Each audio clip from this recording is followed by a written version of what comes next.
IPL ஆக்ஷனுக்கு எல்லா டீமுமே ரிட்டனேஷனுக்கு ரொம்பவே தீவிரமாக அவங்களுடைய வேலையை பார்த்துட்டு இருக்காங்க. அப்படி இருக்கும்போது சென்னையில் நிறைய குழப்பங்கள் வந்து இருக்கு. என்ன குழப்பம் அப்படின்னா, யாரை தக்க வைக்கிறது, யாரை ஆர்டிஎம் மூலியமாக ஏலத்தில் எடுக்கலாம் அப்படின்னு சொல்லிட்டு பல முடிவுகள் வந்து பண்ணியிருக்காங்க. இதுக்கு முன்னாடி பிசிசிஐ என்ன சொல்லியிருக்காங்கன்னா, அந்த 6 பேரை வந்து தக்க வைப்பதற்கு வீரர் இல்லை. ஸோ 4 பேருக்கு இவ்வளோ ஃபிக்ஸ் பண்ணிடலாம் ரேட்டு, இவ்வளோ ப்ரைஸ் வந்து நீங்கள் அவருக்கு சேலரியாக கொடுத்துடணும்னு சொல்லிட்டு பிசிசிஐ அதுக்கு வந்து ஒரு பிளானை வந்து கொடுத்தாங்க.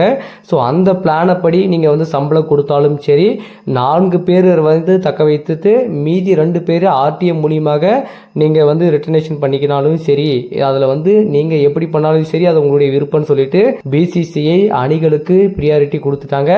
அப்படி இருந்தும் அந்த ப்ரியாரிட்டியில் வந்து நிறைய குளறுபடிகள் இருக்குது. ஒரு டைமில் பார்த்தீங்கன்னா ஒரு வீரருக்கு 18 கோடி, இன்னொரு வீரருக்கு 14 கோடி, இன்னொரு வீரருக்கு 18 கோடி, இன்னொரு வீரருக்கு 11 கோடின்னு சொல்லிட்டு இந்த மாதிரி 4 வகையான ஆப்ஷனை வந்து கொடுத்துருக்காங்க. மொத்தத்தில் ஒரு 79 கோடி ரூபாய் நீங்கள் ரிட்டர்னேஷனில் வந்து நீங்கள் வீரர்களை தக்க வச்சுக்கலாம்னு சொல்லிட்டு பிசிசிஐ வந்து சொல்லியிருக்காங்க. இன்னொரு ஆப்ஷனாக பார்த்தீங்கன்னா 4 பேரை வந்து இந்த பிரைஸில் தக்க வச்சுக்கிட்டு மீதி 2 பேரை ஆர்டிஎம் மூலியமாக நம்ம ஆக்ஷனில் தக்க வச்சு அதில் அவங்களுக்கு எவ்வளோ விலை போகிறாங்களோ அதை சம்பளமாக நம்ம கொடுத்துக்கலாம்னு சொல்லிட்டு பிசிசிஐ சொல்லியிருக்காங்க. இப்போ சென்னை சூப்பர் கிங்ஸ் என்ன பண்ண போகிறாங்கன்னா, யாரை ஆர்டிஎம் மூலியமாக எடுக்க போகிறாங்க அப்படின்றத இங்கே பேசக்கூடிய ஒரு விஷயமா இருக்குது. முக்கியமாக 3 வீரர்களை வந்து தக்க வைக்க போகிறாங்க. ருத்ராஜ் கைக்வாட், ரவீந்திர ஜடேஜா, பத்ரியா 3 பேரை தக்க வைக்க போகிறாங்க. அன்கேப்டு பிளேயராக வந்து தோனி வந்து விளையாட போகிறாரு. அடுத்து அந்த 2 ஆர்டிஎம் கார்டு யாராக இருக்கும்? சிவம் தூபேவா இருக்குமா, இது முஸ்டபிஸ் ரகுமானா, இல்லை டெவன் கான்வேவா, இல்லை ரச்சின் ரவீந்திராவா?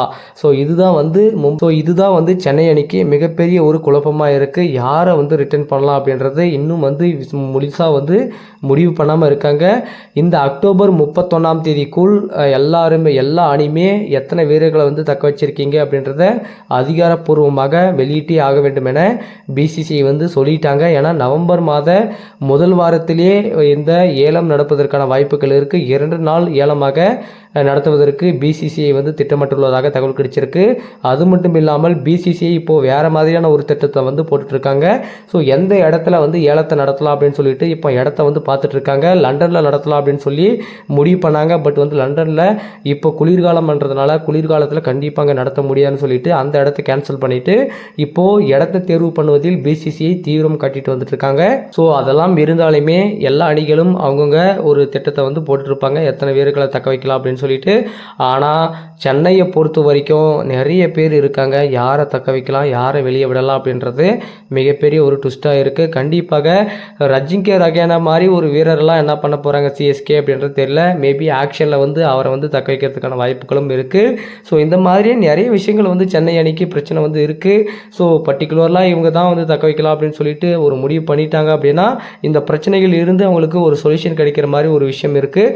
ஆனால் கண்டிப்பாக இந்த குழப்பத்திலிருந்து சிஎஸ்கே வெளியே வரணும் அப்படின்னா எத்தனை வீரர்களை வந்து ரிட்டர்னேஷன் பண்ணுற போகிறோம், எத்தனை பேரை வந்து ஆர்டிஎம்ல எடுக்க போகிறோம் அப்படின்றத ஒரு தெளிவான விளக்கத்தை ஃபஸ்ட்டு அவங்க வரணும். அதுக்கப்புறம் வேணும்னா நம்ம என்ன பண்ணலாம் அப்படின்றத டிசைட் பண்ணலாம். பட் டோனி அவர்கள் இந்த 4 கோடிக்கு அன்கேப்டு பிளேயராக வந்து விளையாடுவார் அப்படின்ற மாதிரி கேள்விகள் எழுப்பப்பட்ட வந்த நிலையில் தோனி அவர்கள் விளையாடுவார் அப்படின்ற மாதிரி தான் சொல்கிறாங்க.